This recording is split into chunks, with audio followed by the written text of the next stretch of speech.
বিদআত মানে যে আপনার গুমরা এমনটা নয়। বিদআত ভালো হতে পারে, বিদআত খারাপ হতে পারে। আমি দুই একটি দলিল দিয়ে যাই।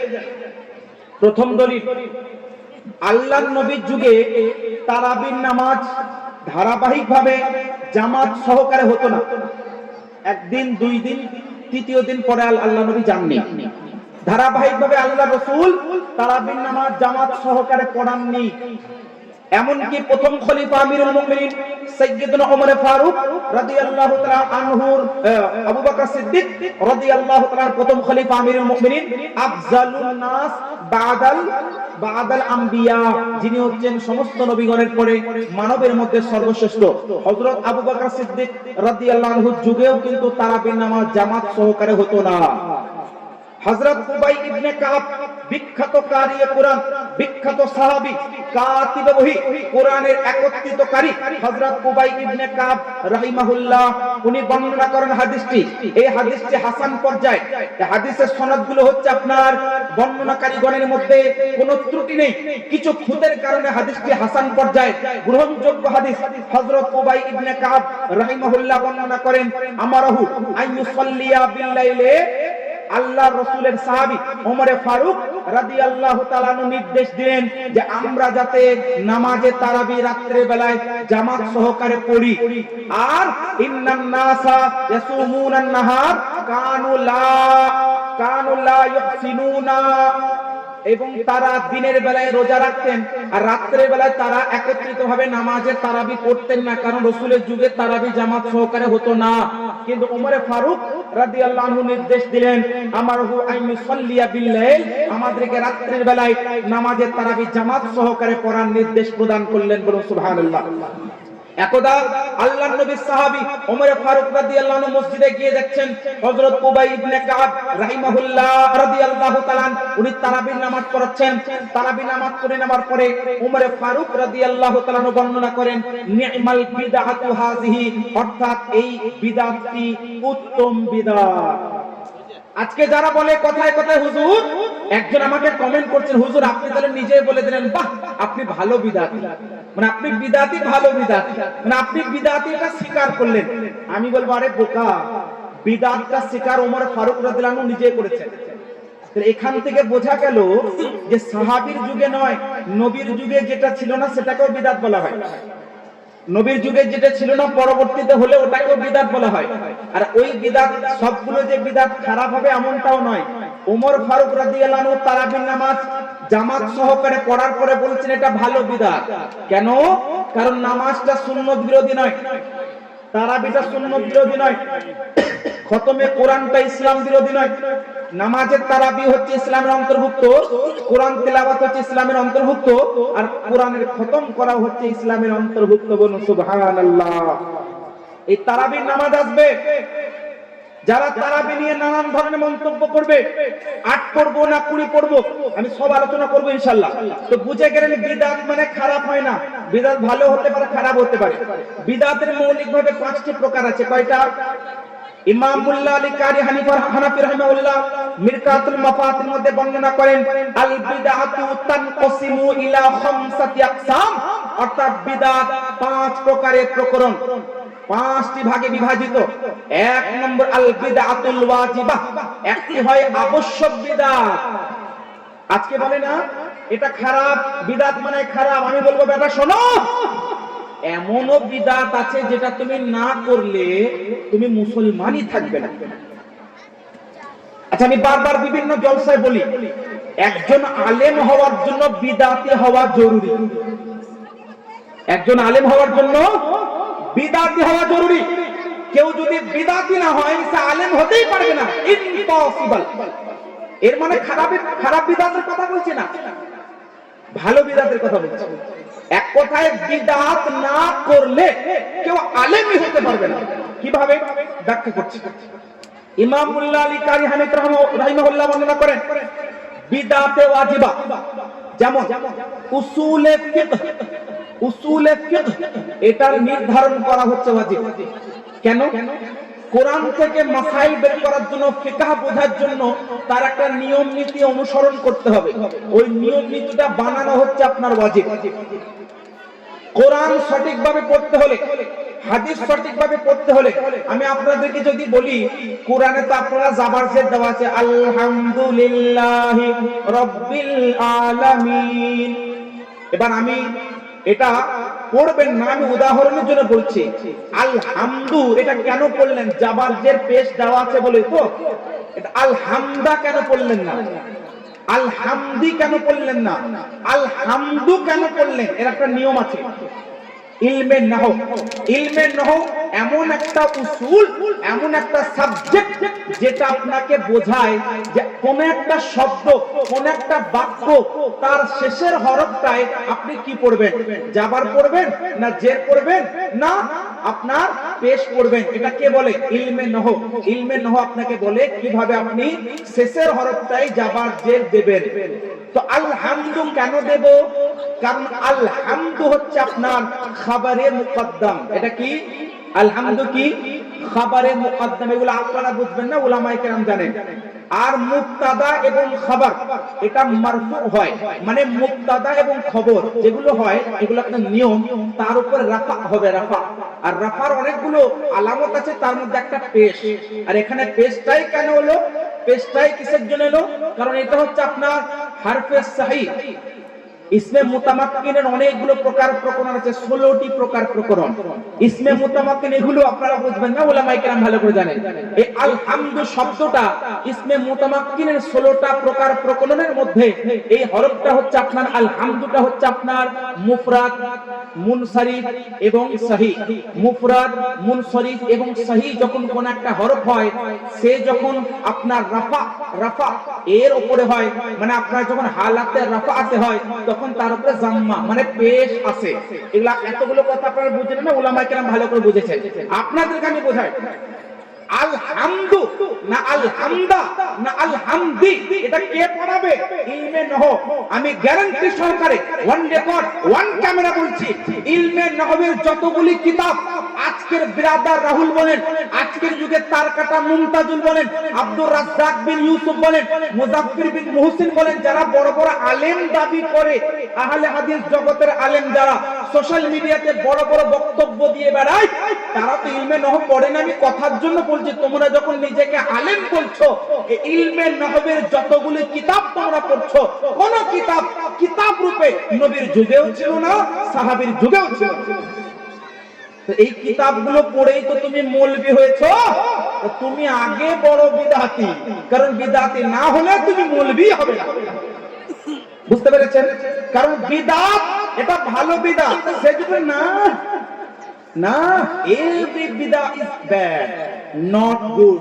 সব বিদআত খারাপ, ভালো কোনোটা নয়। আমি বলবো বেটা তুমি পা থেকে মাথা পর্যন্ত পচা। কেন? তুমি ইলমটা অর্জন করেছো, আগে বিদআত করতে হবে, তবে ইলম তুমি পাবে। বলো আচ্ছা, এরপরে তারা যদি বলে না আমরা ইলমে নহু, ইলমে সরফ, ইলমে বালাগাত, ইলমে উসুলে তাফসীর, ইলমে উসুলে ফিকহ, ইলমে উসুলে হাদিস, এসব কিছু পড়িনি আমরা, জানি ওরা পড়েনি, কিন্তু কোরআন তো পড়ে।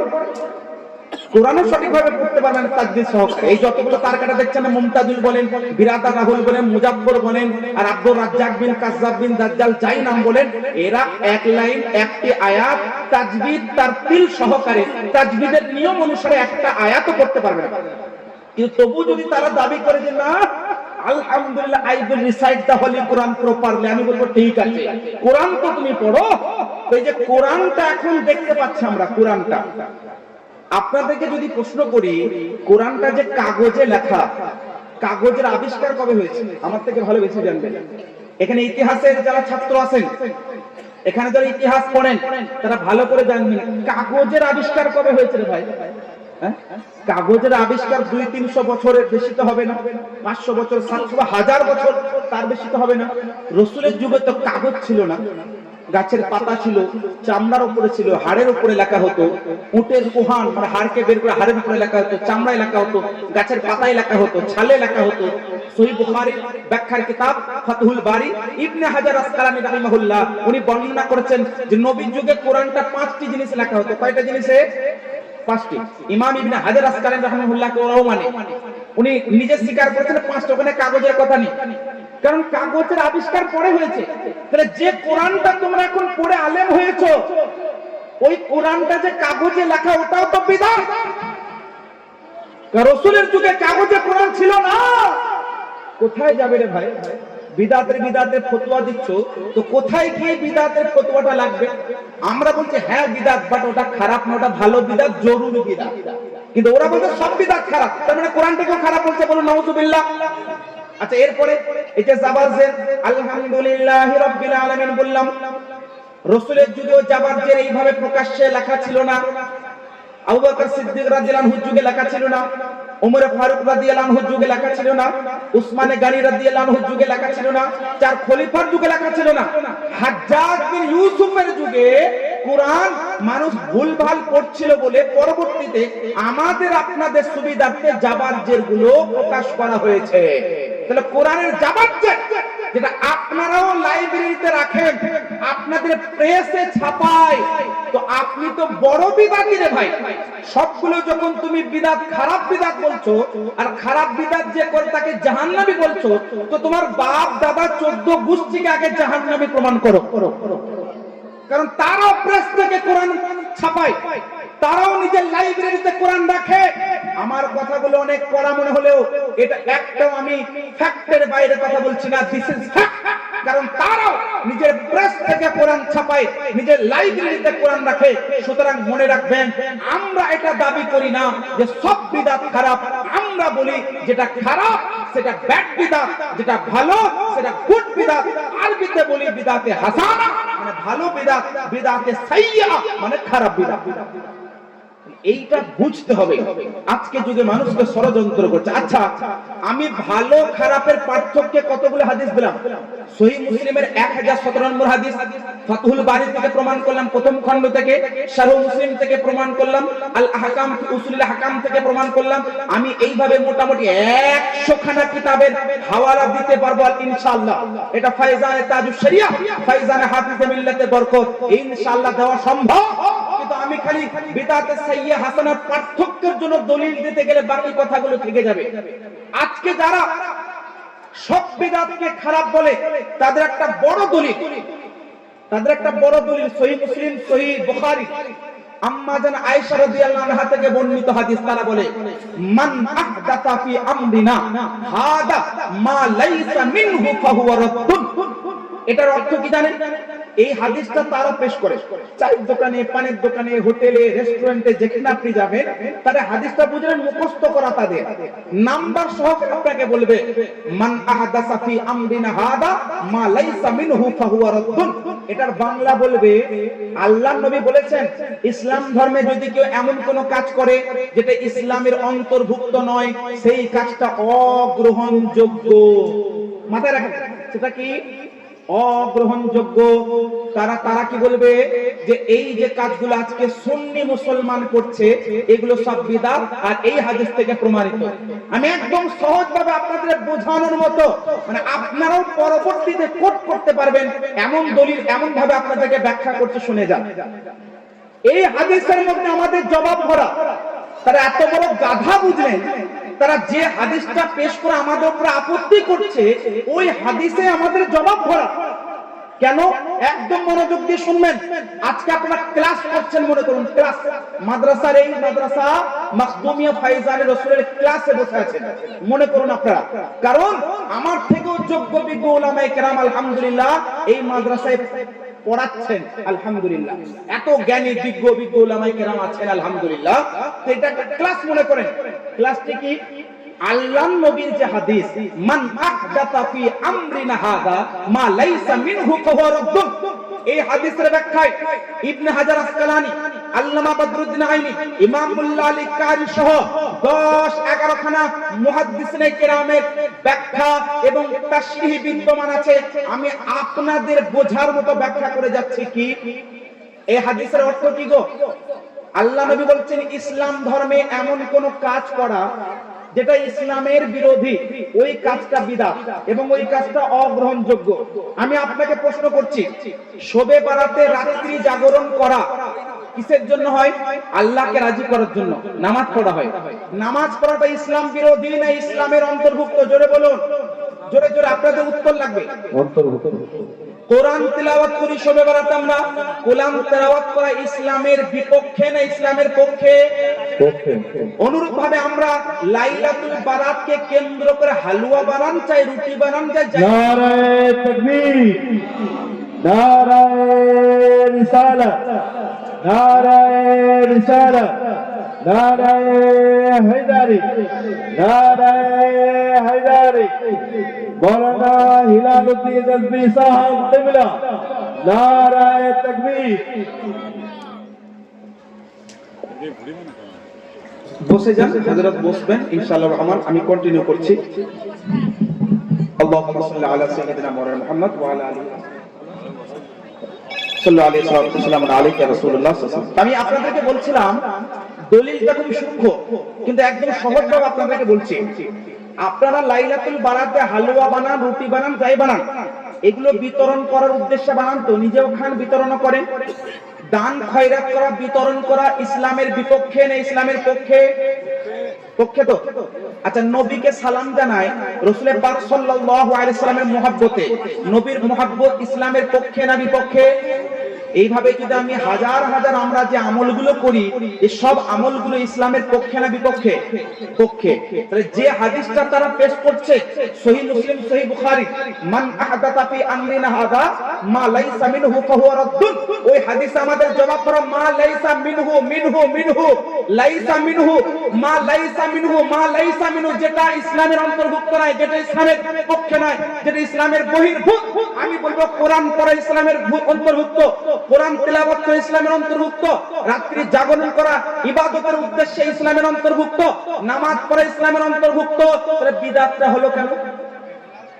এটা অগ্রহণযোগ্য তো থাকলো না। সুতরাং হাদিসেই আমাদের জবাব ধরা, কারণ আল্লাহ যাদের বুদ্ধি কেড়ে নেয়, আল্লাহ যাদের ঈমান কেড়ে নেয়, তাদের বুদ্ধিটাও আল্লাহ কেড়ে নেয়। এরা গাধা। ওখানে আমাদের জবাব ধরা, যে ওই হাদিসে আমাদের জবাব ধরা যে সব বিদআত খারাপ নয়, যে বিদআতের মধ্যে ইসলাম বিরোধী কোনো কাজ কর্ম নেই, ওইটি হচ্ছে খারাপ। আচ্ছা, আজকে যারা কথায় কথায় মাজার পূজারী বিদআতি বলে, আমি বলবো বিদআতি মানে আপনারা খারাপ বিদআতি উদ্দেশ্য নেন না, আপনারা সবথেকে বড় খারাপ বিদআতি। কেন জানেন? বিদআত মানে হয় শুধুমাত্র আমলে বিদআত হয় না, আকীদাতেও বিদআত হয়। আল্লাহ নবীর জামানায় কোন সাহাবীর কি এরকম আকীদা ছিল? কোন সাহাবী, কোন একজন সাহাবীর নাম, কোন সাহাবীর কি এরকম আকীদা ছিল যে আল্লাহ নাকি হাসতে পারে, আল্লাহ নাকি ঠাট্টা মজাক করতে পারে? এরকম কোন আকীদা ছিল? জোরে বলুন না। কোন সাহাবীর ছিল? আজকের যুগে আহলে হাদিসদের বড় মৌলভী মুজাদ্দিদ মৌলভী ওয়াহিদুজ্জামান খান, যার লেখা কিতাব কিতাবু হিদায়াতুল মাহদি, এই কিতাবের মধ্যে এই মৌলভী সাহেব লিখেছে, বুঝলেন? তাদের বড় মুজাদ্দিদ কি লিখেছে জানেন? লাহু ফি'লুন হাদিসা, মানে আল্লাহর এমন কিছু কাজ আছে, তার মধ্যে একটি কাজ হচ্ছে আল্লাহ ঠাট্টা মজাকও করতে পারে। বলুন নাউযুবিল্লাহ। তাহলে বলুন, আমাদের আমল, আমাদের সালাম, আমাদের দরুদ পড়াকে তারা বিদআত বলছে। আমি বলবো তোমার অন্তরে পচা যে আকীদাটা ভরা আছে না, ওইটা তো আগে খারাপ বিদআত রে ভাই। কারণ নবীর যুগে সাহাবী ওই রকম কেউ আকীদা রাখেনি। তো যেমনি ভাবে কোন কাজ, কোন কথা, কোন আমল নবীর যুগে ছিল না তাই বিদআত, ঠিক তেমনি ওই আকীদা যেটা নবীর যুগে ছিল না, আজকে যেটা তোমরা রাখছো ওটাও কিন্তু খারাপ বিদআত, ওটা বিদআতে সাইয়্যা। আর আমরা যেটা করছি আবিধানিক ভাবে বিদআতে হাসানা, অর্থাৎ ওটা বিদআত হলেও ওটা ভালো বিদআত, খারাপ বিদআত। বুঝতে পেরেছেন? আমার মনে হয় স্বল্প সময় আছে, আর একটু ইঙ্গিত করে দিবেন আমাকে। 5 মিনিট?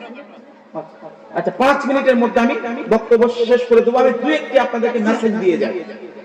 নাম্বার 1, আপনাদের সৌভাগ্যের ব্যাপার, মুফতি আজহারউদ্দিন সাহেব মাদ্দাজিল্লাহুল আলী, ইনার কঠোর মেহনত পরিশ্রমে, ইনার নেতৃত্বে এত সুন্দর মাদ্রাসা একটা পরিচালিত, ইনার সহকর্মী হিসেবে, ইনার সহায়ক হিসেবে অনেক বিজ্ঞ ব্যক্তি আছেন, বাবা চাচারা হয়তো আছেন, ডানে বামে পাশে সামনে পেছনে যেই হোক না কেন, ইনার নেতৃত্বে এত সুন্দর একটা মাদ্রাসা চলছে না? এটা সৌভাগ্যবান আপনারা যে বোলপুরের মধ্যে, সিয়ানের মধ্যে এত সুন্দর একটি মাদ্রাসা। আমি আজকে ফার্স্ট টাইম মাদ্রাসা এন্টার করলাম, খুব ভালো লাগলো আমাকে। আর মনে রাখবেন, আহলে সুন্নাত ও জামাতের মাসলাকে আলা হাজরাতের উপরে দণ্ডায়মান অবস্থায় এই মাদ্রাসা আছে। অর্থাৎ এই মাদ্রাসার মেসেজগুলো গ্রহণ করুন, এবং আমি বলবো you have to this message in your life, আপনার জীবনে মেসেজগুলোকে বাস্তবায়ন করুন প্র্যাকটিক্যালি ভাবে। কেন? এখান থেকে সঠিক আকীদাগুলো প্রচার হচ্ছে। সময় যেহেতু সংকীর্ণ, আমি একদম দ্রুত বেগে 2-4টি প্রশ্নের উত্তর আপনাদেরকে দিয়ে দিই। যে কাজগুলোকে আজকে যুগে আমাদেরকে বিদআত বিদআত বলে বুঝলেন, মানুষকে বারণ করছে, আপনি তাদেরকে বলবেন ঠিক আছে ভাই, আমার কথা, আমার কাজ, আমার আমলগুলোকে আগে এক সাইডে রাখো। তুমি আগে বলো তো ভাই, আল্লাহ সম্পর্কে তোমার কি আকীদা? নবী মুস্তাফা সম্পর্কে তোমার কি আকীদা? নবী মুস্তাফাকে জিন্দা নবী ভাবো কি ভাবো না? জিন্দা নবী ভাবো কি ভাবো না? কারণ তারা যদি বলে না নবী মরে গেছে, মিটে গেছে, মাটির সঙ্গে মিশে গেছে, আমি বলবো এটা বিদআত, বিদআতে সাইয়্যা। কারণ এই বিদআত, এই আকীদা, এই ধারণা, এই মন্তব্য কোন সাহাবী করেনি, কোন কিতাবে নেই। আমি ওয়ান রেকর্ড করছি, কোন কিতাবে নেই। বরং এই হায়াতুন নবী আকীদা, এটা একদম মজবুত আকীদা যে আল্লাহ নবী জিন্দা আছেন। রওজায়ে নববী শরীফ, মদিনার কবরস্থান, মদিনার রওজা মুবারকে আল্লাহ নবী আরাম করছেন, জিন্দা নবী আমাদের। এটা আমাদের বিশ্বাস রাখা জরুরি। এই আকীদা তাদের আছে কি নেই আগে ধরুন।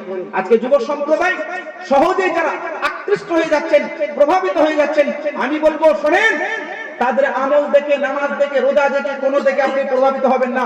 আগে আকীদা দেখুন। আল্লাহ রাসূলের হাদিস সহিহ বুখারী, ইন্নাল্লাহা লা ইয়ানজুরু ইলা সুওয়ারিকুম ওয়া আজসাদিকুম ওয়ালাকিন ইয়ানজুরু ইলা কুলুবিকুম। আল্লাহ পাক তোমাদের চেহারা দেখে না, তোমাদের আমল দেখে না, তোমাদের প্রকাশ্য কাজ দেখে না। আল্লাহ তোমাদের অন্তরে থাকা মজবুত আকীদা, নিয়াতকে আল্লাহ দেখে। সুতরাং যেই যাই বলুক না কেন, আগে আকীদার কথা জিজ্ঞেস করুন, তারপরে কথাটি মানুন। আমাদের সামনে আসছে লাইলাতুল বারাত, বুঝলেন? একটা ছোট্ট কথা বলে বক্তব্য দিতে পারছি।